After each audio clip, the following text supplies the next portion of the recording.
What's up good people? Hopefully you guys are doing very well. এখনের ভিডিওতে আমরা আলোচনা করব Dart static variables and methods.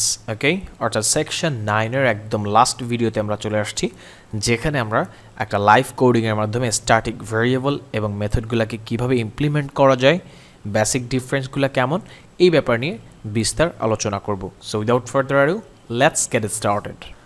Leave a thumbs up if you like any videos, then subscribe the channel and press the bell icon to watch more latest videos very faster.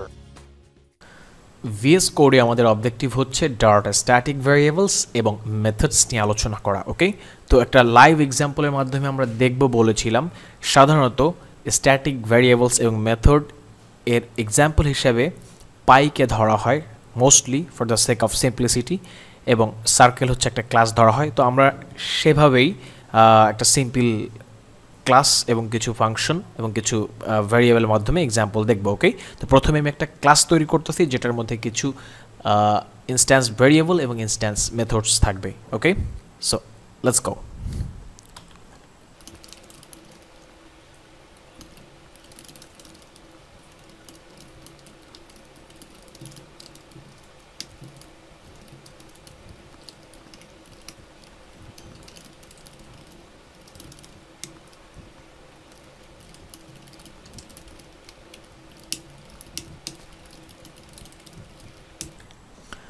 Alright, তো আমরা একটা class তৈরি করে ফেললাম যার নাম হচ্ছে circle. এটার মধ্যে ইনস্ট্যান্স ভ্যারিয়েবল আছে যেটা হচ্ছে পাই এবং ইনস্ট্যান্স মেথডস আছে যেটা একটা হচ্ছে ফাইন্ড এরিয়া, একটা হচ্ছে নর্মাল ফাংশন.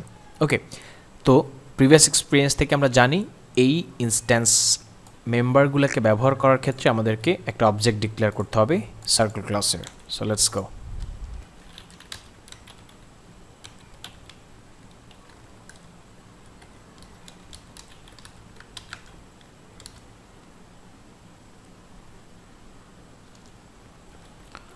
অলরাইট, আমরা একটা অবজেক্ট তৈরি করে ফেললাম. এখন অবজেক্টের হেল্প নিয়ে আমরা এই তিনটা ইনস্ট্যান্স মেম্বারকেই ব্যবহার করতে পারি. Right, let's see how.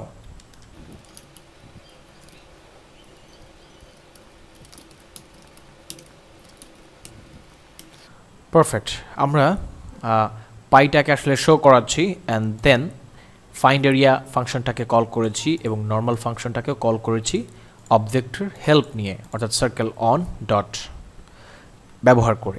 এখন যদি আমরা রান করি আমরা দেখতে পাবো তিনটা আউটপুট. একটা হচ্ছে পায়ের মান, দেন হচ্ছে সাম ক্যালকুলেশন গোস হিয়ার, অর্থাৎ ফাইন্ড এরিয়ার যে ফাংশনটা সেটা কল হয়েছে এবং নর্মাল ফাংশনটা কল হয়েছে. রাইট, এখন পর্যন্ত সব কিছুই ঠিকঠাক আছে. এখন আমরা স্টার্ট করব স্ট্যাটিক ভ্যারিয়েবলের ব্যবহারটা. ওকে, তো সিম্পলি ডাবলের আগে যদি আমরা স্ট্যাটিক এই কিওয়ার্ডটা ইউজ করি সাথে সাথে আমরা এখানে একটা এরর দেখতে পাচ্ছি. সেমভাবে আমরা যদি এই ফাইন্ড এরিয়া এই ভয়েডের আগে যদি স্ট্যাটিক ভেরিয়েবলটা ইউজ করি আমরা এখানেও কিন্তু একটা এরর দেখতে পাচ্ছি এবং বলতেছে স্ট্যাটিক মেথড অর্থাৎ find area can not be accessed through an instance. That means আমরা এই যে সার্কেল আন্ডারস্কোর অন ডট দিয়ে ব্যবহার করেছি এটা করা যাবে না. কেন যাবে না? কারণ এটা হচ্ছে একটা object. That means static variable এবং স্ট্যাটিক ফাংশন কখনোই অবজেক্ট ব্যবহার করে ইউজ করা যাবে না. তাহলে কি ব্যবহার করে আমরা আসলে এটাকে কল করতে পারি? ডিরেক্ট ক্লাসের নাম কল করতে হবে. ওকে, সো এই দুইটাকে আসলে আমরা আপাতত কমেন্ট আউট করে দিচ্ছি. দেন আমরা এই ক্লাসের নামটা কপি করে নিলাম. ওকে, অ্যান্ড দেন আমরা সিম্পলি প্রিন্ট ফাংশনের মধ্যে ক্লাসের নেম ডট পাই. ওকে, তাহলে কিন্তু এই প্রথম লাইন যে কাজটা করছে সেটাই করবে. অ্যান্ড দেন ফাংশনটাকে আসলে অ্যাক্সেস নেওয়ার জন্যও আমাদেরকে ক্লাসের নেম ডিরেক্ট দিয়ে find area. That's all. Run করি যদি কোনো চেঞ্জ আমরা এখানে কোনো চেঞ্জ দেখতে পাবো না. ইয়াপ, সো সেম আছে. এখন ব্যাপার হচ্ছে যে স্ট্যাটিক লিখলে আমাদেরকে ডিরেক্ট ক্লাস নেম ধরে আসলে কল করতে হয়, এটা আমরা জেনে গেলাম. কিন্তু ব্যাপার হচ্ছে স্ট্যাটিক ভেরিয়েবল আসলে আমরা কেন ইউজ করব? রাইট, সেটা হচ্ছে প্রশ্ন. তো আমরা যদি সেটা একটু লজিক্যালভাবে বলতে চাই, আমি স্ট্যাটিক কিওয়ার্ডটাকে আসলে উঠিয়ে দিলাম অ্যান্ড দেন এই দুইটা লাইনকে আসলে কমেন্ট আউট করি অ্যান্ড এই দুইটাকে লাইভ করি. ওকে, জীবিত করে দিলাম, লাইভ করে দিলাম. এখন ব্যাপার হচ্ছে যে অবজেক্ট ব্যবহার করে আমরা এগুলাকে কল করছি। আমরা যদি এখানে আরেকটা অবজেক্ট ক্রিয়েট করি, লাইক আপাতত এটাকে আমরা আসলে রিমুভ করে দেই নর্মাল ফাংশনটা। ওয়েল, এখন আমরা আরেকটা অবজেক্ট তৈরি করতে চাই এই সার্কেল ক্লাসের। ওকে, var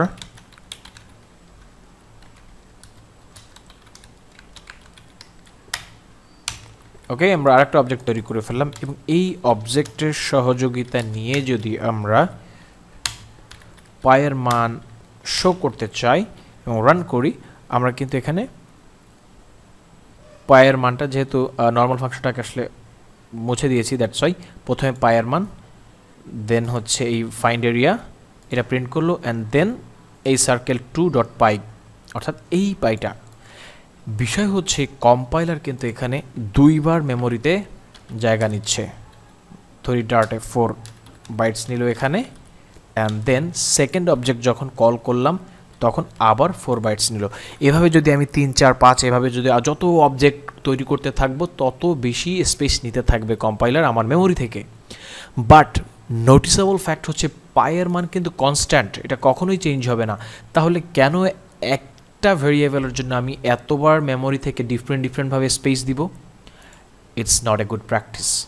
ওকে, তো এই সমস্ত ক্ষেত্রে আসলে আমাদেরকে পাইকে স্ট্যাটিক করতে হবে, সাথে সাথে কনস্ট্যান্ট করতে হবে, অর্থাৎ কেউ যাতে চেঞ্জ না করতে পারে, এবং স্ট্যাটিক করে দিতে হবে। স্ট্যাটিক মানে হচ্ছে যে একটা ভেরিয়েবল যখন প্রোগ্রামের ক্ষেত্রে রান টাইমে কাজ স্টার্ট হয় তখনই ইনিশিয়ালাইজ হয় এবং সেটা একবারই ইনিশিয়ালাইজ হয়, সেকেন্ড টাইম আর ইনিশিয়ালাইজ হয় না। দেন প্রোগ্রামের ক্ষেত্রে যখন যখন লাগে ওই একবার যেখানে ইনিশিয়ালাইজ হয়েছে সেখান থেকে বারবার কল করে ব্যবহার করা হয়। সো সেটাই আমরা আসলে দেখি। যদি আমরা এখন এটাকে আসলে স্ট্যাটিক করে দিতাম, স্ট্যাটিক, ওকে, অ্যান্ড দেন এই ফাংশনটাকে আমরা আসলে স্ট্যাটিক করে দেই, সেক্ষেত্রে আমরা জানি এখানে ডিরেক্ট সার্কেল নাম ধরে ব্যবহার করতে হবে, ক্লাস নেম, এখানেও তাই। ওকে, অ্যান্ড এখানেও তাই। সেক্ষেত্রে কম্পাইলার যে কাজটা করবে অ্যাট দ্য ভেরি বিগিনিং অর্থাৎ রান টাইমে প্রথমবার এখানে এসে একবার 4 বাইটস নিবে মেমোরি থেকে, দেন যখন এখানে আবার কল করা হচ্ছে এখানে 0 বাইটস, অর্থাৎ no memory space is needed.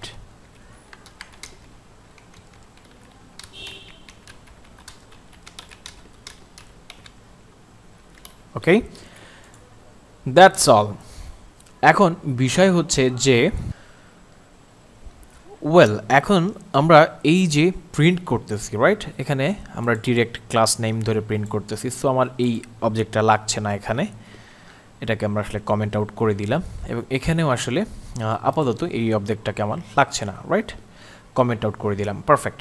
এখন যদি রান করি আমরা একই আউটপুট দেখতে পাচ্ছি।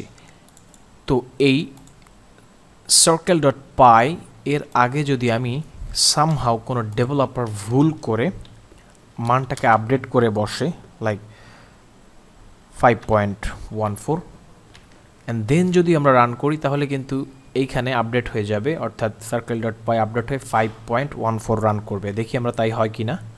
এক্স্যাক্টলি, বাট পায়ের মান তাহলে কীভাবে কনস্ট্যান্ট রইল? এখানে কনস্ট্যান্ট কিন্তু নাই, কিন্তু আমাদেরকে সেই মেকানিজমটা তৈরি করে দিতে হবে যে আমি একবার অ্যাসাইন করে দিচ্ছি, এটা কনস্ট্যান্ট থাকবে, in the world no one can change that. Okay, তো সেই মেকানিজমটা হচ্ছে জাস্ট আমরা যদি কনস্ট কিওয়ার্ডটা ইউজ করি দেন সাথে সাথে আমাদেরকে কিন্তু সেই আপডেটের জায়গাটা একটা ইরর দেখিয়ে দিবে এবং বলতেছে constant variables can not be assigned value, অর্থাৎ আমরা এখন নিউলি এভাবে ভ্যালু অ্যাসাইন করতে পারবো না। ওকে, অর্থাৎ আপডেট করা পসিবল হবে না। সেক্ষেত্রে যদি আমরা রান করি তাহলে এই 5.14 এটা পরিবর্তিত হয়ে পূর্বের যে ভ্যারিয়েবল ছিল কনস্ট্যান্ট ভ্যারিয়েবল 3.14 সেটাই আসলে এখানে রান করবে। ওকে, ইয়াপ, দ্যাটস পারফেক্ট। এখন ছোট্ট কিছু বিষয় আসলে নোট করতে চাই যে এই নর্মাল ফাংশনের মধ্য থেকে স্ট্যাটিক ফাংশনকে কল করা যায় কি না? হ্যাঁ, যায়। ওকে, আমরা একটু দেখি ক্লাস নেম ডট, ওকে, আমরা ফাংশনকেও কল করতে পারি স্ট্যাটিক এবং সেমভাবে স্ট্যাটিক ভ্যারিয়েবলকেও কল করতে পারি, আমাদেরকে কোনো ইরর দেখাচ্ছে না। ওকে, দেন আমরা যদি এই স্ট্যাটিক ফাংশনের মধ্য থেকে কোনো নর্মাল ফাংশনকে কল করতে চাই, সেটা কি সম্ভব? লাইক এই নর্মাল ফাংশনটাকে কল করে দেখতে চাই, কিন্তু এটা সম্ভব না। অর্থাৎ স্ট্যাটিক ফাংশনের মধ্যে কোনো নর্মাল ফাংশনকে কখনোই কল করা যায় না। ওকে, আমরা যদি এই ক্লাসের মধ্যেই সে বাট এই স্ট্যাটিক ভ্যারিয়েবলটা কিন্তু নিবে, কারণ এটা হচ্ছে স্ট্যাটিক ভ্যারিয়েবল। যদি আমরা দেখি প্রিন্ট ডট পাই, ওকে, আমাদের এই স্ট্যাটিক ভ্যারিয়েবলটা কিন্তু নিচ্ছে, রাইট? স্ট্যাটিক ভ্যারিয়েবলটা নেওয়ার কারণ হচ্ছে যেহেতু ফাংশনটাও স্ট্যাটিক, সেই জন্য সে স্ট্যাটিক ভ্যারিয়েবলকে গ্রহণ করতেছে। সে এখানে যদি আর একটা ভ্যারিয়েবল থাকতো লাইক ইন্ট এক্স, ওকে, যেটা কিন্তু স্ট্যাটিক না, এটা কিন্তু আমরা আসলে এখান থেকে অ্যাক্সেস করতে পারতাম না। ওকে, প্রিন্ট এক্স ভ্যারিয়েবল আমি যদি দেই, তাহলে কিন্তু আমাদেরকে এরর দেখাচ্ছে এবং বলতো যে instance members can not be accessed from a static method. অর্থাৎ এই স্ট্যাটিক মেথডের মধ্যে যদি কোনো ভ্যারিয়েবল ঢুকাতে হয়, সেটাকে আসলে স্ট্যাটিক হতে হবে। যেমন এখানে যদি আমরা স্ট্যাটিক কিওয়ার্ড ইউজ করি, সাথে সাথে এখানে এররটা চলে গেল। Okay, so that's the entire concept. Hopefully you guys really enjoyed it. By the way, আমাদের কিছু কি নোট আছে সে ব্যাপারে একটু আমাদেরকে জানতে হবে। স্ট্যাটিক ভ্যারিয়েবলস অ্যান্ড মেথডস কি নোট, যেগুলো আমরা আসলে প্রিভিয়াসলি এই ভিডিওতে আসলে শিখে আসছি, সে ব্যাপারগুলো এখানে বলতেছে।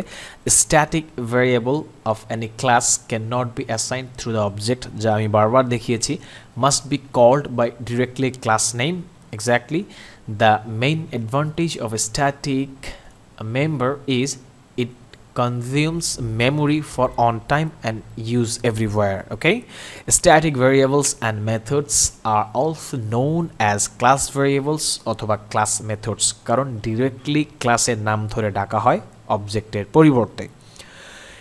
ইনিশিয়ালাইজ অ্যাট রান টাইম, অর্থাৎ রান টাইম এবং কম্পাইল টাইমের ব্যাপারে আমি প্রিভিয়াস ভিডিওতে আলোচনা করেছি, তারপরে একটু বলছি। অর্থাৎ একটা প্রোগ্রাম রান হতে হতে এক স্পেসিফিক জায়গায় গিয়ে যদি কোনো স্ট্যাটিক ভ্যারিয়েবল পাই, ওটা তখনই আসলে মেমোরিতে অ্যালোকেটেড হয় এবং পরবর্তী যে কোনো কলিংয়ের সময় ওই একই ভ্যারিয়েবল বারবার ব্যবহার করা যায়।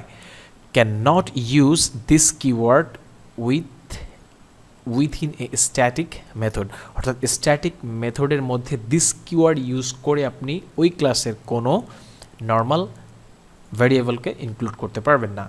ওকে, এবং স্ট্যাটিক মেথডের মধ্য থেকে আপনি you can only use or call static variables অথবা মেথডস, যেমনটা দেখিয়েছিলাম যে স্ট্যাটিক মেথডের মধ্যে ওই ক্লাসের স্ট্যাটিক ভ্যারিয়েবল এবং ফাংশনকেই কল করা যায়, বাট নর্মাল ফাংশনকে কল করা যায় না।